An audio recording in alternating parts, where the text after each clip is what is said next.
Hi everyone, आज के हम इस वीडियो में MPDTE काउंसलिंग के बारे में आपको पूरी प्रोसेस बताएंगे। जितनी आपने IIT JEE की तैयारी की है या जितने अच्छे से आपने JEE मेन का एग्ज़ाम दिया है, उतने ही अच्छे से आपको MPDTE काउंसलिंग प्रोसेस जो है वो जानना बहुत ज़रूरी है। अगर आप ये प्रोसेस नहीं जानेंगे, जो जानते हैं वो ठीक है, अब जो नहीं जानते हैं, जो काउंसलिंग शब्द ही पहली बार सुन रहे हैं या सुन चुके हैं, उनको प्रोसेस ही नहीं पता है MPDTE काउंसलिंग की, उनको गवर्नमेंट कॉलेज चाहिए, प्राइवेट कॉलेज चाहिए, तो उनको प्रोसेस ही नहीं पता है, तो वो क्या करेंगे। ठीक है, आपने JEE मेन एग्ज़ाम बहुत अच्छे से दिया है, अच्छी बात है, लेकिन उतने ही अच्छे तरीके से आपको काउंसलिंग कराना भी बहुत ज़रूरी है। ठीक है, जिसके 90 परसेंटाइल से ऊपर आए हैं उनको तो पता रहता है टॉप के कॉलेजेस ये कॉलेजेस हैं, ये भर के हमको ये कॉलेज मिल जाएगा, उनको इतना कॉन्फिडेंस रहता है। लेकिन भाई जिनके लो परसेंटाइल आ गए और जिनको काउंसलिंग के बारे में पता ही नहीं है कि कैसी काउंसलिंग होती है, कहाँ से हम करें काउंसलिंग, ठीक है, तो हम इस वीडियो में आपको पूरा एकदम कंफर्म कर देंगे। ध्यान से सुनना, एकदम सिंपल तरीके से आपको समझा दूंगा। देखो, MPDTE काउंसलिंग क्या होती है कि MPDTE काउंसलिंग MP के जो गवर्नमेंट कॉलेजेस हैं, स्टेट कॉलेजेस हैं, इंजीनियरिंग कॉलेज हैं, उनको अगर उसमें एडमिशन चाहिए रहता है तो उसके लिए एक MPDTE काउंसलिंग कराई जाती है। ठीक है, उसमें IIT NIT ये सब नहीं आते हैं, उसमें जैसे कि SGS ITS JVB इंदौर हो गया, ये सब आ जाते हैं। ओके, इतना क्लियर हो गया। ठीक है, अब क्या होता है कि MPDTE काउंसलिंग में सबसे पहले तो रजिस्ट्रेशन होता है। उसके पहले भी आपको ये जानना बहुत ज़रूरी है कि MPDTE काउंसलिंग में 2 राउंड होते हैं। ठीक है, BE BTech के लिए मैं बता रहा हूँ। MPDTE काउंसलिंग वैसे होते जितने भी कोर्सेस हैं उनमें 2 राउंड ही होते हैं। 2 राउंड होते हैं आपके। पहले राउंड में आप क्या करोगे, रजिस्ट्रेशन करोगे। सेकेंड राउंड में भी आप रजिस्ट्रेशन होता है। ठीक है, दोनों राउंडों में रजिस्ट्रेशन होता है। लेकिन जब आप पहले राउंड में पार्टिसिपेट करोगे तो पार्टिसिपेट करने के लिए आपको रजिस्ट्रेशन कराना पड़ेगा। रजिस्ट्रेशन कराओगे तो क्या होता है, रजिस्ट्रेशन से करें MPDTE काउंसलिंग गूगल में सर्च कर लेना। जिसके पास लैपटॉप कंप्यूटर है वो तो घर में ही कर सकता है, जिसके पास नहीं है वो क्या करना कि कैफ़े में जाना और MPDTE काउंसलिंग बोल देना कि रजिस्ट्रेशन कराना है। ठीक है, MPDTE काउंसलिंग गूगल में सर्च करना, उसमें रजिस्ट्रेशन जो नोटिफिकेशन रहेगा BE BTech को, उसमें क्लिक कर देना, उसमें रजिस्ट्रेशन का ऑप्शन रहेगा। आप रजिस्ट्रेशन कर दोगे, जो 10th 12th जो बेसिक इन्फॉर्मेशन रहती है वो आप फिल कर देना। ठीक है, तो आपका रजिस्ट्रेशन तो हो जाएगा। अब सेकंड ऑप्शन में आता है, अगर आपने रजिस्ट्रेशन में कोई गलती कर दी है तो उसको आप एडिट भी कर सकते हो। ठीक है, एडिट करके आप फिर दोबारा फिल कर सकते हो। ठीक है, तो ये तो हो गया एडिट का। अब उसके बाद अगर आप आगे बढ़ोगे तो सबसे पहले तो यार आपको क्या होता है, वेरिफिकेशन कराना पड़ेगा। ठीक है, रजिस्ट्रेशन के बाद आपको वेरिफिकेशन कराना पड़ेगा। जैसे आप रजिस्ट्रेशन कर दिए तो वेरिफिकेशन क्या होता है, पिछले साल ऑनलाइन हुआ था, अब उसके पहले भी ऑफलाइन होता था, किसी कॉलेज में जाके वेरिफिकेशन कराना पड़ता था। लेकिन अब ऐसा नहीं है कि ऑनलाइन भी E-वेरीफाइड हो जाता है। ओके, तो वेरिफिकेशन हो गया आपका। अब उसके बाद क्या करें, उसके बाद क्या होता है, काउंसलिंग में आपको चॉइस फिलिंग करनी पड़ेगी। ठीक है, चॉइस फिलिंग में आप फीस पे करोगे लगभग 1500 के करीब। ठीक है, 1500 के करीब आपको फीस देनी पड़ेगी, तब आप उसके हिसाब से आप चॉइस फिलिंग करोगे। चॉइस फिलिंग कैसे करोगे, चॉइस फिलिंग में मैं बता दे रहा हूँ। चॉइस फिलिंग में होता क्या है, जो सबसे ऊपर आप रखोगे नंबर 1, नंबर 2, नंबर 3, ठीक है, उसके हिसाब से रखोगे। जो कि चॉइस फिलिंग कैसे होती है, अगर आपने नंबर 1 पे कॉलेज रखा है तो सबसे पहले प्रायोरिटी उसको दी जाएगी। सबसे पहले वो देखेंगे, आपको सबसे ज़्यादा मिलने के चांसेस वो रहेंगे। अगर आपके अच्छे परसेंटाइल आए हैं, मान के चलो आपने SGS ITS इंदौर रख दिया, ठीक है, 95-96 परसेंटाइल आए हैं, SGS ITS इंदौर नंबर 1 पे रख दिया, तो वो मिलने के चांसेस सबसे रहेंगे। अब ऐसा नहीं होता कि जो आपने लास्ट में रखा है कॉलेज वो मिलेगा सबसे पहले, ऐसा बिल्कुल नहीं होता है। सबसे पहले जो आप 1, 2, 3 रखे हो तो सबसे पहले नंबर 1 को कॉलेज को देखेंगे, नंबर 2 के कॉलेज को देखा जाएगा, मतलब उसके हिसाब से आपको रैंकिंग करनी है, जिसके हिसाब से आपको कॉलेज मिल जाएगा। ठीक है, सबसे पहले 1, 2, 3 इसके हिसाब से आपको कॉलेज मिलेगा। ठीक है, लास्ट में अच्छे कॉलेजेस मत भरना, पहले ही अच्छे कॉलेजेस भर देना। जो आपको लगता है मुझे इसमें ही एडमिशन चाहिए, वही सबसे ऊपर कॉलेजेस भरना है। ठीक है, कोई भी दिक्कत हो मेरे से ही पूछ सकते हो, मैं भी बता दूंगा आपको चॉइस फिलिंग। तो ये तो हो गई चॉइस फिलिंग। चॉइस फिलिंग का आपको एकदम क्लियर हो गया होगा। ठीक है, नहीं हुआ मेरे से पूछ लेना। अब बात करते हैं यार चॉइस फिलिंग के बाद क्या होता है। चॉइस फिलिंग के बाद अगर आपने कोई गलती कर दी चॉइस फिलिंग में तो वो भी एडिट हो जाता है। एडिट कराने के लिए भी एक्स्ट्रा चार्ज लग जाता है, 100 रुपये। ठीक है, उसके बाद क्या होता है कि मेरिट लिस्ट आती है। मेरिट लिस्ट में क्या होता है, जिनका एडमिशन सीट मिल जाती है उनके नाम आ जाते हैं। ठीक है, अब सीट मिल गई, अलॉटमेंट लेटर आ जाता है। जो कॉलेज आपको मिला है उसमें आपको दिख जाएगा कि ये मुझे कॉलेज मिला है अलॉटमेंट लेटर में। ठीक है, अगर आपको वो कॉलेज अच्छा लग रहा है, आपके मनपसंद का कॉलेज मिला है, तो आप कॉलेज में जाके एडमिशन करा सकते हो। डॉक्यूमेंट देके एडमिशन हो जाता है। जो मेन डॉक्यूमेंट्स रहते हैं, एक तरह से आपको पूरे ही डॉक्यूमेंट्स ले जाने पड़ेंगे, जितने रहते हैं, इनकम सर्टिफिकेट जो मेन रहते हैं सब ले जाने पड़ेंगे। ठीक है, तो ये तो हो गया आपका एडमिशन प्रोसेस। ठीक है, अलॉटमेंट लेटर आ गया, ये तो हुई फर्स्ट राउंड में। अब फर्स्ट राउंड में भी क्या होता है, अगर मेरिट लिस्ट आ गई, फर्स्ट मेरिट लिस्ट, तो फर्स्ट अपग्रेड होता है। उसके बाद अगर किसी को मनपसंद के कॉलेज नहीं मिला फर्स्ट राउंड में, तो फर्स्ट राउंड में एक अपग्रेड होगा। ठीक है, उस अपग्रेड में क्या होगा कि अगर आपको नंबर 5 की ब्रांच, नंबर 5 में जो चॉइस फिलिंग किए हो वो कॉलेज मिला है, ठीक है, उतने कॉलेज, उसके जो नीचे भरे हो वो कॉलेज अपग्रेड में नहीं गिना जाएगा। ठीक है, वो तो खत्म हो गए।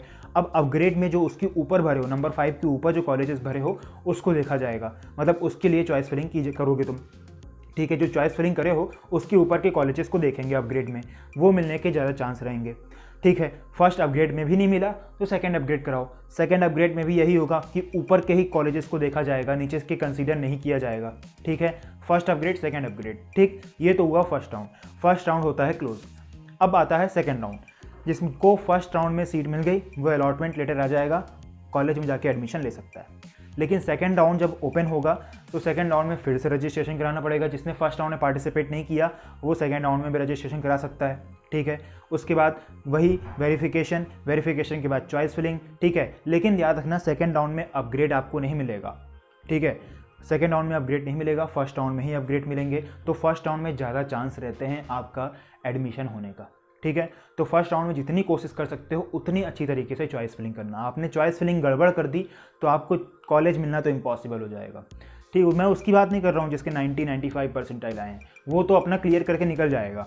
अब जिसको पता ही नहीं है चॉइस फिलिंग कैसे करनी है, जिसके कम परसेंटाइल हैं, जो काउंसलिंग शब्द ही पहली बार सुन रहा है, उसके लिए मैं बता रहा हूँ, वो अच्छी तरीके से चॉइस फिलिंग करना। वरना मेरे से पूछ लेना, मैं चॉइस फिलिंग आपको बता दूंगा, इतने परसेंटाइल है भैया मेरे, मुझे चॉइस फिलिंग बता दो, तो मैं बता सकता हूँ। ठीक है, तो ये तो हुआ सेकंड राउंड भी हो गया। सेकंड राउंड भी ऐसे ही आ जाएगा, अलॉटमेंट लेटर आ जाएगा, आप एडमिशन ले लोगे। ठीक है, सेकंड राउंड भी यहाँ पे ख़त्म। अब बात करते हैं यार, उसके बाद आपको ब्रांच चेंज होती है। ठीक है, इंटरनल ब्रांच चेंज। ठीक है, आपने कॉलेज में एडमिशन ले लिया जाके। ठीक, एडमिशन लेने के बाद आपको अगर ब्रांच चेंज करनी है तो DTE काउंसलिंग के ब्रांच चेंज का ऑप्शन आ जाएगा, उसका भी रजिस्ट्रेशन होता है, उसमें भी चॉइस फिलिंग होती है। चॉइस फिलिंग किसकी होती है, ब्रांच की होती है। जो नंबर 1 पे ब्रांच चाहिए, CSE चाहिए तो नंबर 1 पे रख दो, EC चाहिए नंबर 2 पे रख दो, सिविल चाहिए नंबर 3 पे रख दो। प्रेफरेंस हो गया, इतना हो गया। आप जब चॉइस फिलिंग इसमें कर दोगे तो उसमें देखा जाएगा, सबसे पहले देखा जाएगा CSE मिलने के चांस है तो आपको CSE मिल जाएगी नंबर 1 पे। ऐसा नहीं है कोई भी ब्रांच मिल जाएगी, जो भरोगे वही मिलेगी। अब ये नहीं है, देखो फर्स्ट राउंड में क्या होता है, लोग सोचते हैं कि अपग्रेड हो गया है, अपग्रेड के पहले जो सीट मिली है वो भी चली जाएगी। ऐसा नहीं होता है, जो सीट मिली है वो रहेगी, अपग्रेड करा लो, उसमें कोई दिक्कत नहीं। अपग्रेड में नहीं मिलेगा, जो पहले वाली सीट है वो मिली रहेगी। ठीक है, तो ये ठीक है। अब ब्रांच चेंज में जो मैं बताया हूँ कि जो फर्स्ट में CSE, सेकंड में EC और थर्ड में सिविल रखे हो, तो उसके हिसाब से ही आपको ब्रांचेस मिलेंगी। जो भरे हो वही ब्रांच मिलेगी, दूसरी ब्रांच नहीं मिलेगी। ठीक है, ब्रांच चेंज के ऑप्शंस ज़्यादा रहते हैं, ब्रांच चेंज होने के भी बहुत ज़्यादा चांसेस रहते हैं। बहुत से लोग इधर उधर होते रहते हैं, तो आपको कंसीडर कर दिया जाएगा जो ब्रांच चेंज आप कराओगे। ठीक है, तो ब्रांच चेंज भी ईजिली हो जाती है, जैसे छोटे कॉलेजेस हो गए उनमें। SGS, ITS, JVB कॉलेजेस में ब्रांच चेंज बहुत मुश्किल से होती है। जो उसके नीचे कॉलेजेस रैंकिंग में हैं उनमें ब्रांच चेंज हो जाती है। ठीक है, तो ये तो होगी ब्रांच चेंज। अब उसके बाद आता है CLC round, college level counselling. College level counselling में क्या होता है कि जो 2-3 सीट बची रहती है, मान के चलो 5 सीट हो गई ज़्यादा से ज़्यादा। ठीक है, 5 सीट बची है। अब उसमें क्या करते हैं कि 12th वाले भी आ जाते हैं, JEE मेन वाले भी आ जाते हैं, मतलब जितने रहते हैं सब आ जाते हैं। तो उसमें कॉलेज मिलना बहुत इम्पॉसिबल रहता है, एक तरह से रिस्क वाला काम लोगे तुम। ठीक है, तो यार ओवरऑल इतना रहा कि अगर फर्स्ट राउंड में आपको सीट मिल गई है, ठीक है, गवर्नमेंट भी भर सकते हो चॉइस फिलिंग में, प्राइवेट भी भर सकते हो। तो गवर्नमेंट जब मिल गया तुमको कॉलेज, ठीक है, तुमको ब्रांच चेंज करनी है तो ब्रांच चेंज के ऑप्शन तक रुक जाओ ना, क्या प्रॉब्लम है? सेकेंड राउंड क्यों करा रहे हो? सीट चली जाएगी फर्स्ट राउंड की। सेकेंड राउंड में इतना भीड़ हो जाती है कि मिलने के चांस बहुत कम रहते हैं। ठीक है, तो जितना फर्स्ट राउंड में तुम हो सके, सीट मिल गई है तो ले लो, कोई दिक्कत वाली बात नहीं है। एडमिशन भी करा लो, ब्रांच पसंद नहीं आ रही है तो ब्रांच चेंज करवा लो, हो जाती है ब्रांच चेंज। ठीक, तो फर्स्ट राउंड में आपको सीट मिलने के ज़्यादा चांसेस हैं। फर्स्ट अपग्रेड सेकंड अपग्रेड करा लेना। ठीक, सेकंड राउंड में भी रहता है लेकिन बहुत मुश्किल से मिल पाती है। जिसके ज़्यादा परसेंटाइल रहते हैं वो भी मिल जाता है, लेकिन ऐसा रहता है कि अगर तुम मान के चलो कोई लोअर कॉलेज में ले रहे हो, सेकंड राउंड में पार्टिसिपेट कर रहे हो, लोअर कॉलेज चूज़ किए हो, तो उसमें जो लोअर ब्रांच रहती है अगर तुमने वो फिल किया है तो वो मिल जाएगी सेकेंड राउंड में। ठीक है, तो वो मिलने के बाद आप ब्रांच चेंज करा सकते हो। तो ये भी ठीक है, ब्रांच चेंज हो गई, एडमिशन भी हो गया। तो ये पूरा काउंसलिंग की प्रोसेस रहती है। सब आप ऑनलाइन कर सकते हो, घर बैठे कर सकते हो। जिसके पास कंप्यूटर है वो घर में कर सकता है, जिसके पास नहीं है वो कैफ़े वाले के पास जा सकता है। उसको बता देना, लिस्ट ले जाना।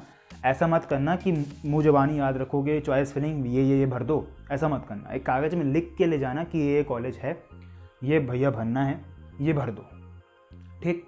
तो ये मेन क्या रहता है काउंसलिंग में, आपको चॉइस फिलिंग बहुत अच्छे से करनी होती है, ठीक है। ये गड़बड़ कर दिए तो पूरी काउंसलिंग गड़बड़ हो जाएगी, ठीक है।